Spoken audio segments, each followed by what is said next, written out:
3, 2, 1, go. And we are so back here, folks. Qualification match number 60, 604, 63-28, both making their way towards the center line, but 80-48 disrupts the remaining 3 notes. Some awesome stuff from the East Palo Alto Cherobots.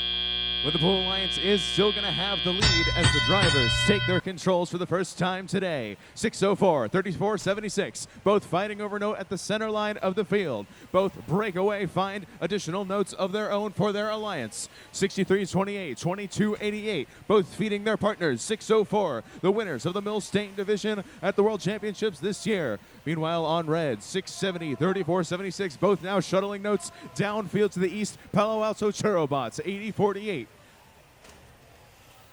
The Red Alliance is the first to amplify, but they're quickly going to be joined by this Blue Alliance 604, sending in 2 notes for this amplification period. Can they make it 3? Yes, they can. Blue Alliance still with the lead. 670, 34-76, continuing to shuttle these notes downfield. Mechanical Advantage stealing the notes that those 2 Red Alliance robots are sending their way.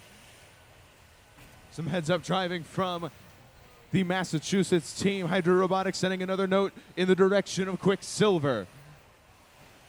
604 getting up another shot, but oh no, they have a note stuck on top of them. They clear it faster than I can comment on it as they get back to work on that Blue Alliance amp.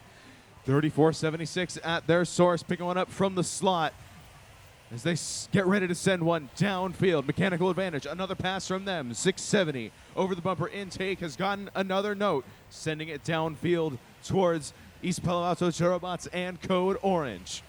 We've got just about 40 seconds left in this match. Blue Alliance leads 91-48. What can the Red Alliance do to try to pull ahead? It seems Code Orange might be on defense for the rest of this match. As 22-88 send another note downfield. Mechanical Advantage and 604 get into work, cleaning up that Blue Alliance wing. Meanwhile, the East Palo Alto Cherobots also working on that Red Alliance amp as best they can with about 10 seconds left in this match. What are we going to see in endgame? 63-28 revving up their trap mechanism. Can they get one in? 604 also looking up to get a trap.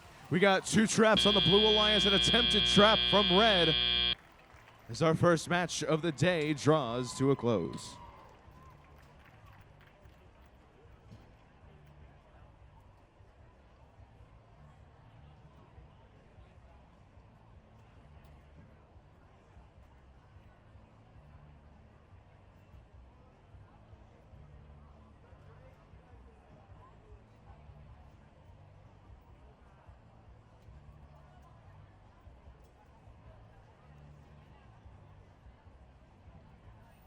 And our scores are in for that first match.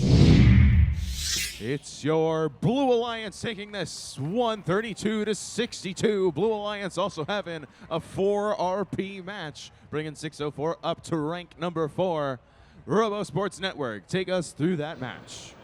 Well, that was a defining win by the Blue Alliance, bringing that 604 robot up into the 4th ranking, keeping Mechanical Advantage at number 2. And even though the Red Alliance did struggle a little bit in that match, we do want to highlight with that instant replay one of the cool things that we thought that they did. So Mason, why don't you start that video up? Yeah, we're going to go a few seconds into the teleop portion of this match. And what I love about this is just a great preview of how things are going to look during the playoffs.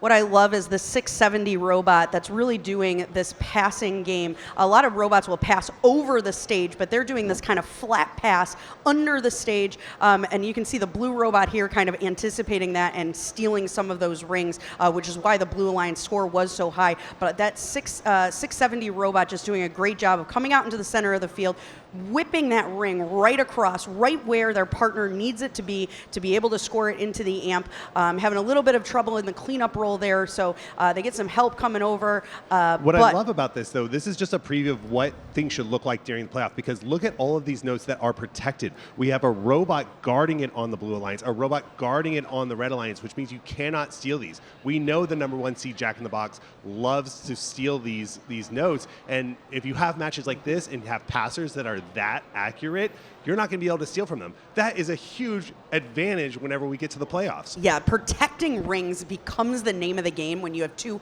really high-powered alliances that can put rings in the goal, pretty equally. But if you have control of the rings on the field, that is going to distinguish you from your opponents. But coming up in qualification match number 61, Mason, what do we got coming up? Well, you can't not look at the Red Alliance. I mean, this is Silicon Valley specialists on with Spartan Robotics 971, playing with 254, the Chezy Poops, and 3647 coming up from SoCal, the Millennium Falcons.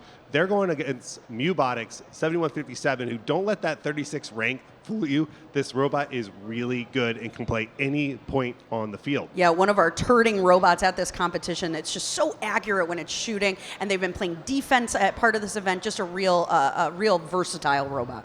They're pairing up with the Warrior Borgs 3257 from San Jose, and all the way from Hawaii 3270, the Crusaders, who won the Canadian Pacific Regional, who at one point in this tournament was undefeated after 3 matches and had a few slip-ups, but boy, they've looked really good as well. All right, well, let's head back down to the field for match number 6.